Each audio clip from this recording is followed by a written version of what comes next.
K did it, so you know it got slapped. What you know about doing hard time in the lockup? No appeal and your baby mama knocked up. You only win with a five and you gotta survive. You better have some hands to get knotted up. Seeing friends turn to foes, you can't trust nobody. Every day is a test and you gotta have heart. And you gotta be smart and you can't be a mark. Get a blame in your heart. Welcome to Tubbs TV. Hey, what's up, people? Welcome to the cell. I appreciate you coming.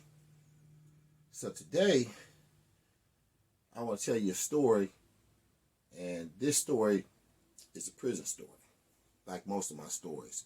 A lot of them might be a street tale, but anytime that I'm in the cell, you know, I built this cell in my house, I'm going to tell a prison story. So, I think this is important, especially for a lot of men that are naive. They don't know what's actually going on in there. So, and the name of this prison story is All White Boys Ain't Punks. Okay? Now, I grew up in predominantly black neighborhood. And anytime that we had interaction with a white dude, he was scary. You know, he was scary. So one time we had met this white dude. He lived a couple of blocks away from us. So me, and I don't like to use names, but me and a couple of other little dudes from the hood, they had a Teamster building that they had tore down. And we decided, for whatever reason, like kids do, even though they tore it down, it was completely demolished. But you could still go underneath the rubble of this Teamster building right off of 40 Highway. So we gonna go down there. I mean, ain't nothing, you know, that we wanted, but just exploring. It was actually quite dangerous to do something like that. So definitely wouldn't recommend that as a exploratory trip. But anyway, like I said, we was kids. So when the dude that we was with, which his name was Mark, so it's a lot of people named Mark, so we're gonna call him just Mark. So anyway, when I met Mark, man, Mark was cool, you know. I had never really been around any dudes that was Caucasian. Didn't go to school with him at the time, you know, because it wasn't very integrated.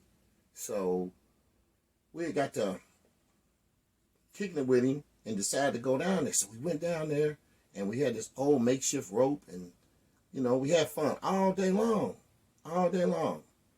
And so we climbed up out of there, and the only thing we saw down there was a bunch of old file cabinets and some paperwork that we had no idea what it was. But we did have a good time exploring down there, and luckily, you know, did nothing collapse and kill us or trap us down there. So we got up out of there, and when we did, the two dudes that I was with, you know, Murphy and Ben, they said, hey, JT, I want to holler at you for a minute. So I come up and holler at them. I said, man, what's up, man? They said, man, we finna beat him up. I said, what? Beat him up? Beat him up for what? We just got through playing with him. It was like, man, he a punk, man. We gonna beat him up. Are you with us or not? I said, yeah, man, I'm with you, man. You know? I said, let me set him up first. So I walked over to him, and I said, hey, Mark, when I walk away, I want you to take off running, man. Because I don't know why, man, these dudes want to jump on you and beat you up. He said, what for? I said, hell, I don't know. Shit, just take off running as fast as you can, man. I'm going to try to block him for a minute. He said, okay. So I start walking towards him and everything else. And they took off kind of trying to get him. Man, anybody tell you a white dude can't run, man, it's crazy as hell, man. Because he was in the wind. There wasn't no catching him. They tried everything they could to catch him, man. That dude was gone like a turkey through the corn. I was happy, too. He was a cool little dude.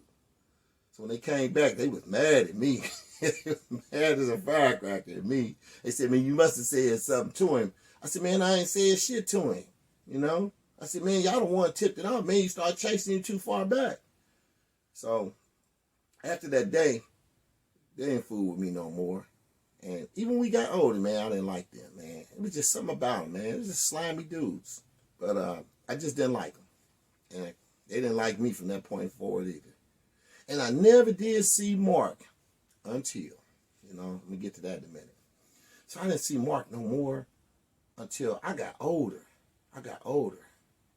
And I wrote this short story called A Date with Anna and a Running with Dirty, which that's another story that I'm going to tell y'all about on YouTube. And I hope y'all enjoy it. So anyway, I ended up going to the county jail. And so I'm waiting to make bond at this time in the county jail. But when I got in there, you know, it was the first time that I saw the dude named Dirty I'm talking about. But I also saw this white dude.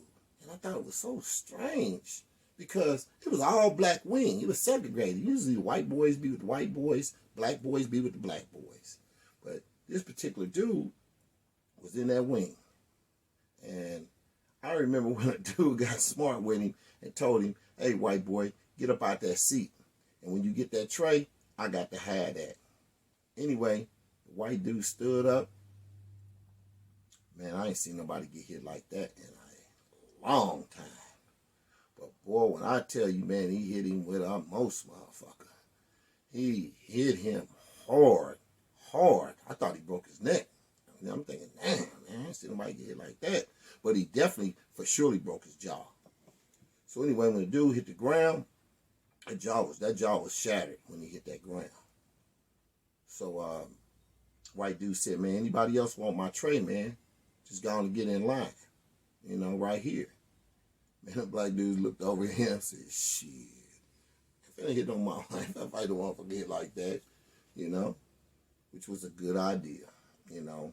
So once you stand on your own in jail, you rather fight somebody and lose.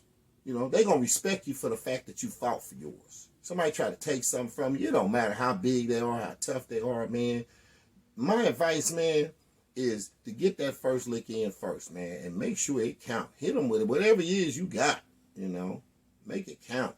And at the end of the day, you know, they're going to say, man, that dude right there, man, he ain't taking it. And they're going to back up off you. They're going to leave you alone. So, and it don't matter how tough you are. You can go in there, man, with a reputation like I had. Everybody knew, man, that I had made money, was in the streets, and would get quite violent with you. But that's not going to save you in there. They don't care nothing about that. They ain't trying to hear none of that. They're going to test you. When you get up in there, you're going to get tested. I don't care how or how cool you are, how tough you think you are. They're going to test you when you get up in there. It's just that simple. And you're going to have to stand on that. So that's just neither here nor there. So my advice again is to, when you get pushed, you're going to have to push back, but you're going to have to push back hard, right then and there. Ain't no waiting, you're going to get him later if he do it again. Nah, it's going to have to happen right then and there. And once that happens, then other guys going to be like, hey, man, back up off that dude, man. You know what I'm saying? Unless you just, it's just more trouble than it's worth. Unless you just want some more trouble, they ain't going to bother. So anyway, it was about 2 days later. I was sitting at the table, and the dude said, hey, man, you want to play some tunk? I said, yeah, I play some tunk. You know, it's a white dude, Mark, you know, Mark. It was Mark, but I didn't know. You know, I ain't seen this dude, man, since we was kids. So we playing tunk, and he say, you don't remember me, do you? I said, nah, I don't remember you. He said, your name's JT, ain't it? I said, yeah. But soon he say that, man, I already seen what that damn right cross could do. I hurry up and ball my fist up, shit. You know, I don't know what you on, man. You know what I'm saying? So I was on it like a bench. I hurry up and took my leg up out that thing, man. Like, shit, I don't know what this dude on. Maybe, you know, he got a grudge against me or something. He was like, nah, man, I'm Mark. Mark. Remember we was kids and we went down to Teamsters and we went all downstairs? I said, yeah, I remember you. He was like, yeah, man, I ain't seen you. We moved right after that. You know, when I went home and told my mother what happened, she said they automatically moved to their grandmother's house. But he was mad because I asked him, well, why you leave? He said, man, it wasn't that he was scared. is that he was outnumbered, you know? And so I don't care what color you are. You can be white, black, whatever. If you outnumbered, you outnumbered. Common sense tell you you'd rather run and live to fight another day. And that's what he did. It wasn't that he was scared. If he only had to fight one person, you know, from what I seen, he might have whooped him, you know. And even if he didn't, he might have tried. But at the same time, you really got 3 dudes that you just met. 2 of them said that they want to whoop you. And you a kid, you know. Back then, we was like 10 years old, 11 years old. So he did what he felt like he had to do, you know what I'm saying? See, he burnt out. So I've had some experience since then that tells me that it's not smart to judge a book by its cover. It's not smart to just think that